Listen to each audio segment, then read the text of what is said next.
Hello, I'm Coco and I have ideas. So today we're talking about patriarchy. So if you know anything about me, I am always saying that patriarchy is the keystone inequality that all systems of supremacy rely upon and grow upon. Patriarchy is the most fundamental and normalized dynamic of domination between assigned social roles for the purpose of extracting unreciprocated benefits. And this socialized extraction is the foundation for all systems of supremacy.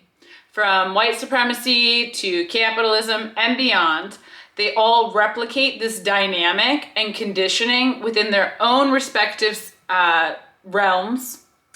And they rely on co-creating hierarchies of extraction with patriarchy. Cool. So in this video, we're going to explain how patriarchy functions as the culture of male narcissism and as the social system of male, private, for-profit ownership of women, dehumanizing women as a means of production, the original means of production, right?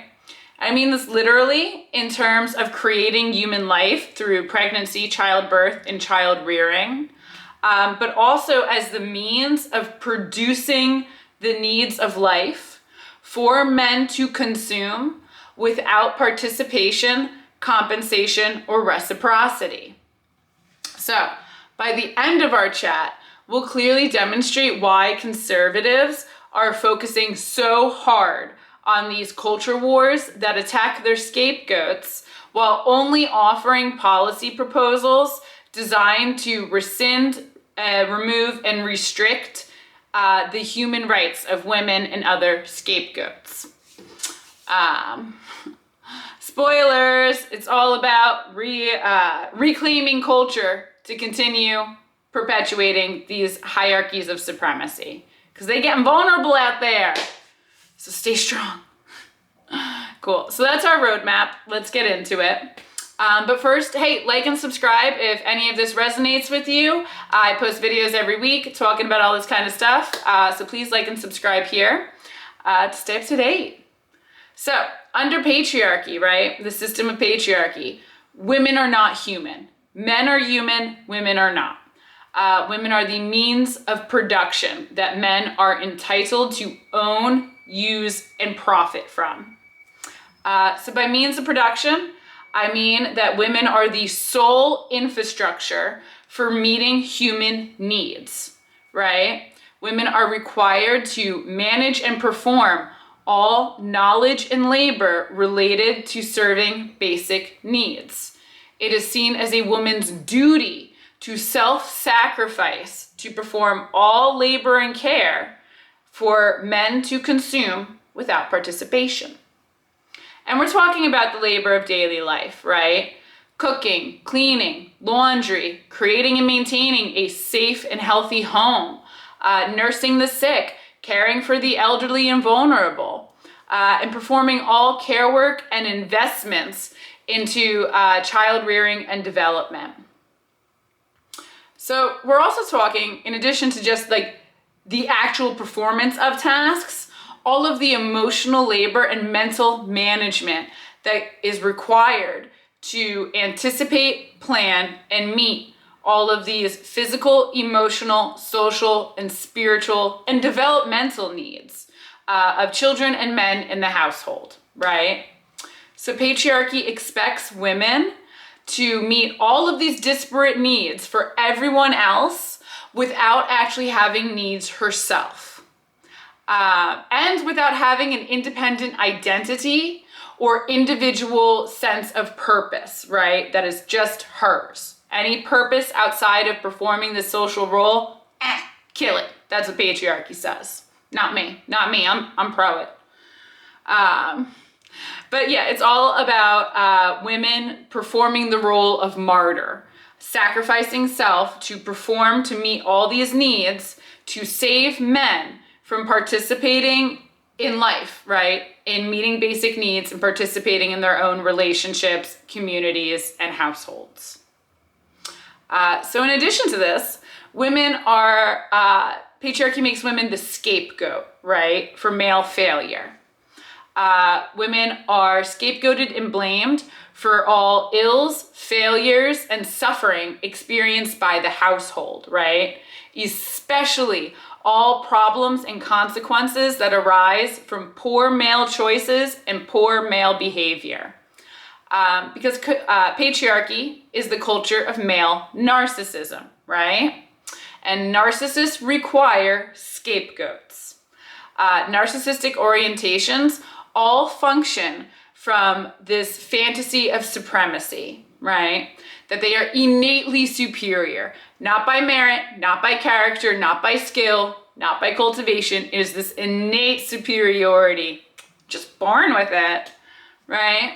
And so to maintain this fantasy of innate superiority, you have to deflect accountability and you have to project all feelings of shame, inadequacy, and failure, any ways that you have not lived up to, your values, or what you purport to be your values. You have to project that onto a scapegoat. The scapegoat holds all of that shame, negativity, and failure because your fantasy of supremacy doesn't have room for it. There cannot be that kind of accountability. So women are the scapegoats for male narcissism. And this is why, the culture is predisposed to always be moving the goalposts for women and to deflect all accountability from men. So like in a very basic example, but is super prevalent, especially in conservative households and especially in conservative Christian communities, right? Where they really uphold marriage as, it's an intense value for them, right? The sanctity of marriage, the purity of marriage. And so when a man will step out of his vows, right, step out on his wife, cheat, in these kind of communities, in these patriarchal cultures, the first question people ask is not, why did that man violate her trust and violate his vows? The first question is, what was the woman not doing to meet his needs, right? How was she inadequate? How was she not prioritizing his pleasure within the marriage enough that he had to go and step out elsewhere? I mean, never mind that these women are often functioning as single mothers within a married home, doing all of this work, run down from it all, no help. And they're like, why weren't you alluring enough? It's never, why did that man violate the vows he committed to? It's what did she do that failed and required him to lie and break vows and go against all of their modesty values, right? That's the culture of male narcissism. It always deflects from male accountability and is always moving the goalposts because it's always the woman's fault. So patriarchy as a belief system, patriarchy says that men are entitled to consume women for their own benefit and profit and as a private ownership, right? And men are not accountable. Women are not here to hold men to standards of accountability, right? Men are not accountable and they have no requirements to reciprocate care, to perform the labor of human needs. That is all women's work and men consume it. So entitled consumption is seen as the most fundamental expression of masculinity within patriarchy, right? You dominate and you consume, and that's how you know you're a man. Which no, absolutely not. But that's their view. So this emphasis on consumption, right, and deflecting accountability, ownership and consumption, this encourages men to bystep processes, like natural processes of emotional maturation, processes of emotionally maturing, processes of character development, right? Processes along the way of doing the work to master and perform basic life skills. So patriarchy allows men to sidestep all of that. And that one allows them to just like focus all of their energy and time on pursuits of leisure, pleasure, and just status goals. So they're out here competing with other men, they focus on their career, and it's all about consuming and status and all these kind of very superficial and immature perspectives that are center, self, self, self, right? And you always have a woman to blame. You have a woman to consume her labor. You don't need to do the work to meet your basic needs, or, maybe you'll babysit your kids sometimes, right? But that frees up men to stay in this state of emotional arrested development, because they bystep the processes of accountability, of being required and upheld to a standard of, you need to learn how to manage these basic life skills of care, of home, right? You need to learn how to listen to another person and hear their perspective and value it if you want to continue in partnership and cooperation and relationship. Men are, the nature of patriarchy allows them to be like, nope. And as a result, they stay in the state of arrested development, right? They aren't forced to take accountability. There's always a reason to blame a woman, blame whatever, and to consume. So this arrested development does not, men end up in a position where there are these grown men that are incapable of decentering their immediate fears and their immediate desires to be able to uphold an objective perspective that enables partnership, right? That enables accountability. It's me, and deflect. It's not healthy. And so this state of narcissism and arrested development, it puts them in a very codependent position. For all the chest thumping and entitlements to consume, well, if you're only consuming, you can't actually meet those needs yourself. You haven't developed the skill sets, right? You can at any point in time choose to develop those skill sets, but that's hard work. And so the culture of male narcissism enables them to really function codependently. And all narcissists, culturally or as individuals, they are codependent upon their scapegoats, right? They need to consume their work and labor, and they also need to project all the failings to maintain that fantasy, right? Like we were saying. So that's kind of how the culture of male narcissism is functioning. Not good. Not healthy for anybody. And I don't think it leads to a sense of stability or true happiness for men either. But let's take a step back and look at how patriarchy is functioning as a system of belief, as a social system, and as a culture, right? The three faces. So all social systems, right? All social systems are structures that are created to embody and serve a system of belief. The system of belief is the value system that defines the social roles and expectations that constitute the social system. So the system of belief starts in here and in here, right? And then the social system is the manifestation of that value system, right? You with me? So the system of belief is what defines the social roles that create and constitute the social structure. The system of belief is expressed, taught, and reproduced through the culture. So every social system has a culture. It creates a culture, and the culture is what teaches everybody, heralds them into performing their social roles, because social systems are based on an organization of social roles, right? So the system of belief defines the social system and the expectations for each social role to perform. And the culture expresses, teaches, and reproduces the system of belief to steer people into performing that social role. You with me? So this is how social roles and social systems are replicated generation after generation, right? So patriarchy is the culture of male narcissism. Patriarchy's value system, its belief system, is that men are innately superior and women are innately inferior. This fantasy of innate male supremacy, of innate male superiority, is established by virtue of being born biologically male, right? It's not grounded in any reality.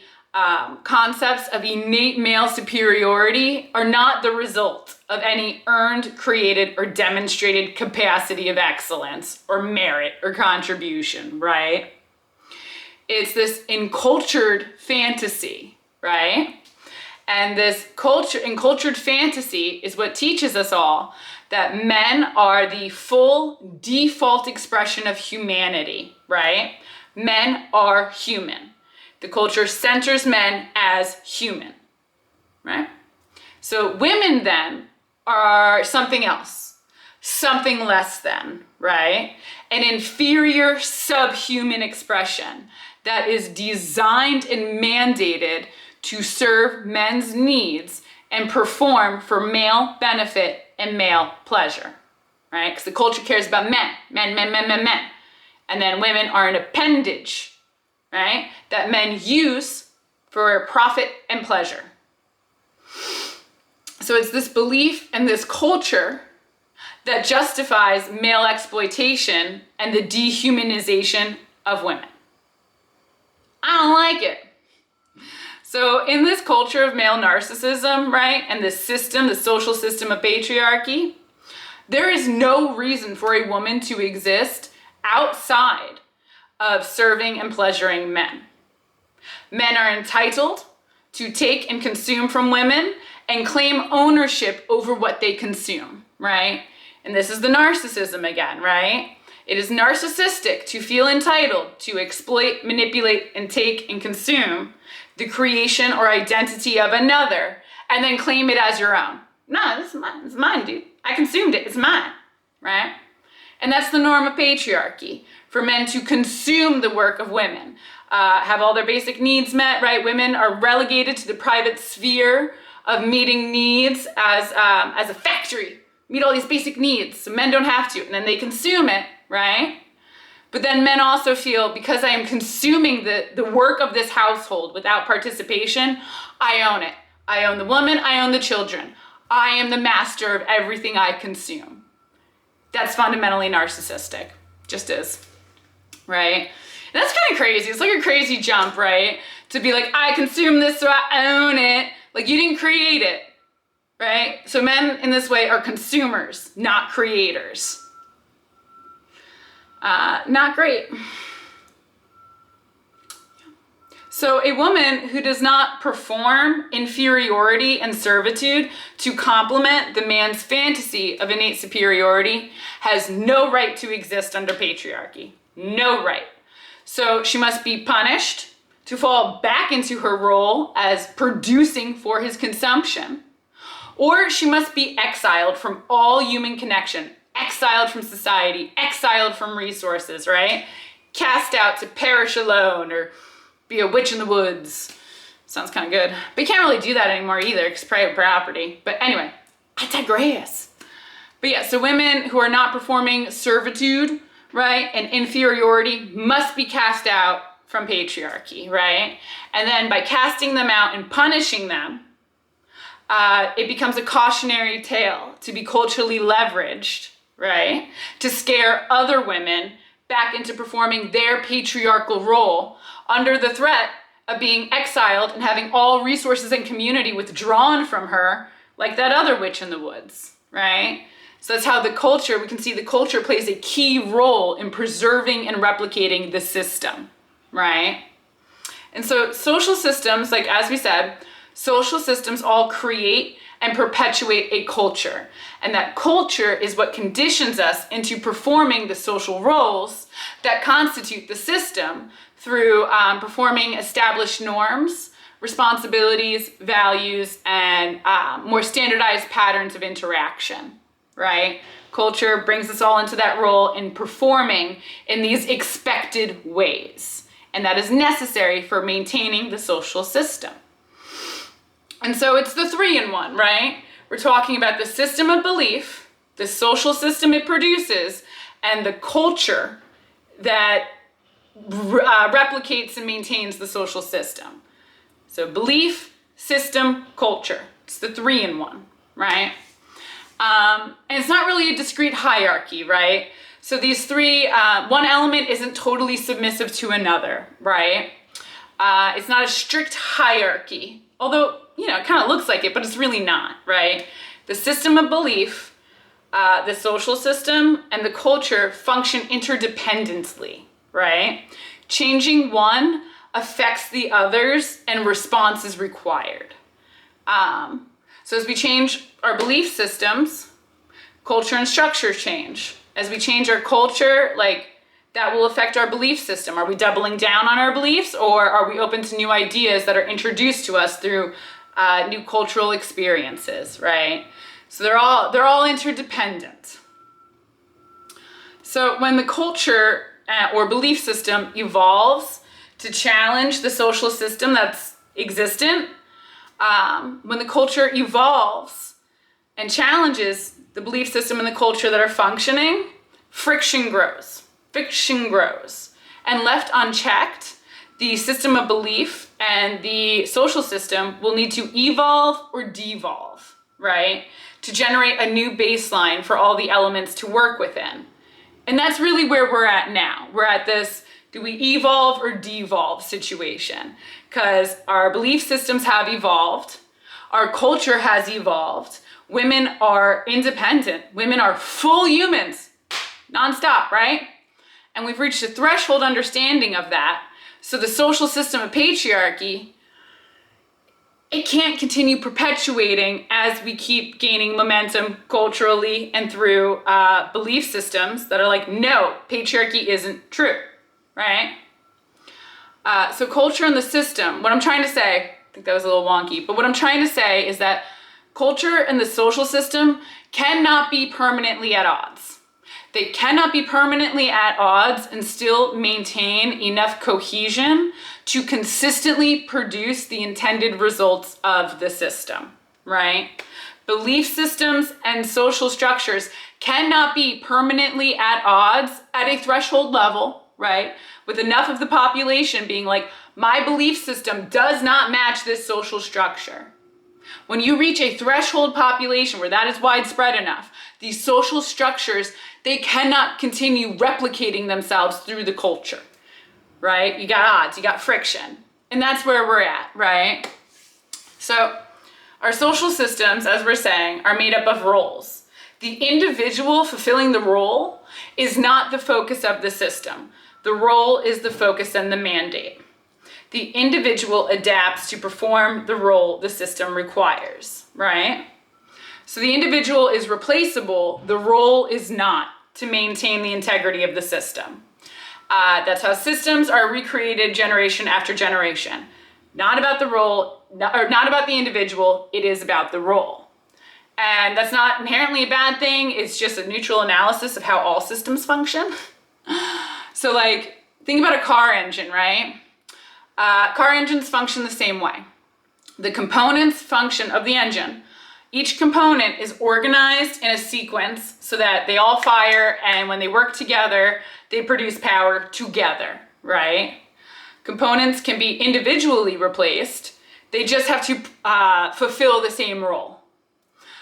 When new clean air emissions are enacted, right, new clean air standards, the engine system must be redesigned, right, to meet the new standards. The components must be updated and reorganized to work together to produce the new standard. That engine system evolves. So the same happens in social systems when, as systems of belief and culture evolve, the social roles must be updated as well to reconfigure a new organization with new outputs, right? You with me? So we're in a place now where the engine of patriarchy is like sputtering, because so many components are like, F this, no, I'm just not gonna participate. I am taking my little mechanical butt out of here. I'm gonna go elsewhere. Oh, you're gonna die alone. Better than being a cog in this BS system. Amen, sister friend. But yeah, so that's where we're at with this. Do we evolve, right? Are men going to evolve with women? Are we going to create new social structures that represent our evolving culture and our evolving belief systems? Or are we going to devolve and go Taliban style, right? Force through violence, through force you into the social role and make it worse and worse and worse. So the whole system devolves, everything doesn't function as well because you're violently forcing someone to fulfill a role that, a large part of that role is to be hated and used, right? So that's where we're at. Check my notes. Yes. So also why this is all heightened, and you see conservatives really laser focused on culture war aspects, and their only policy is really designed to cause harm and rescind rights, is because they're like, I got to get culture back in line to reinforce the social structure that I desire. I, as a man, I am not going to learn how to cook. I am not going to treat my female partner as a person. I'm not going to work in cooperation with her. I'm going to dominate. I'm going to take away her rights, right? Let's get rid of no-fault divorce. She thinks she's holding me accountable. Guess again. I'm going to bait and switch you, right? So they're trying to get the culture back in line to enforce their system of belief to keep that structure going. And I don't think they'll be successful. But once again, it's like the crossroads. Evolution or de-evolution. The system cannot maintain the way it is. So do we devolve the way that the Theo Bros want with all this Christian nationalism nonsense? They want to get rid of the Constitution and be like, it's the 10 Commandments. Or do we evolve and create new social structures that represent our belief systems that all people are human because they're people? And we have the power to create social structures that work in cooperation in meeting human needs instead of forming violent hierarchies of extraction, where some are born to labor and toil for the salvation of others. And that salvation is their ability to remain in a narcissistic fantasy and not participate in the meeting human needs or emotionally evolving, right? They can just function in this fantasy and exploit. So we'll see how it goes, but I'm optimistic overall. I'll be real about that, right? But with the patriarchy stuff, the conservatives, they're not wrong in why they feel so threatened, right? Because our whole society, all of our social structures, our political structures, economic structures, just all society, it's all patriarchal society, right? So it's all functioning under the assumption that society is built for men to participate. Women are relegated to a private sphere and they meet all human needs. So as a result of that, none of our social structures are created with the mandate to meet human needs, to facilitate humans meeting their needs. Because this assumption is society only exists between men. That's how it was originally created, right? Patriarchally. And every man that's participating in society privately owns a woman to meet all needs, right? So capitalism requires patriarchy then, right? Because our economic system, it is not structured to facilitate people meeting needs in cooperation, no matter what propaganda they throw out there. That is not the point of capitalism. The point of capitalism is to empower and protect those who hold capital at the expense of community and meeting human needs. That is the point of capitalism. Coco, but you work so you can get money, so blah, blah, blah, blah, blah, blah, blah, blah. Sure, but if capitalism was really designed to facilitate meeting human needs, it wouldn't be possible, let alone normal, in America for somebody to work 65 hours a week at a minimum wage job and still not be able to afford a one-bedroom apartment and late model car. That happens all over America, right? So many regions. I think in most states, any economic hub, 60 hours a week at federal minimum wage will not enable you to afford a one-bedroom apartment and late model car. So if capitalism was really about facilitating people's ability to meet their own needs through work, that would not be possible, let alone normal, right? So it's not good. But yeah, conservatives are right. As you threaten patriarchy, you threaten everything, right? Because capitalism, part of the reason it's absolutely not functioning now and everyone's so unhappy, you need two incomes to be able to maybe get by, not thrive. So that already messes up all of patriarchy because, women are like, I am working just as much as my husband and he expects me to do all of the work at home. No, And so when they can, they are leaving their husbands when that's the dynamic. And so then the men are like, we got to bring back patriarchy. And conservatives are like, yes, yes, yes. And a huge reason why is they hate women, yeah, and they want women to be property like that. But also, they're like, ooh, if women are really successful in knocking down patriarchy, capitalism's next. Because they're all interconnected. And they're all, like, so the culture wars and all this, it's about trying to get culture back in line to support these systems. And we've reached a threshold. We are past the point of no return. At this point now, it's do we evolve and create new systems that are fundamentally designed to facilitate humans meeting needs in cooperation and saving our environment so we don't all fry to death? Or do we devolve, go Taliban style, Christian nationalism, and rot our environment, and we're all done in, I don't know, what do you think, 50 years? So that's what's at play. So I'm gonna wrap it here. I'm Coco, I have ideas. Thank you so much for watching.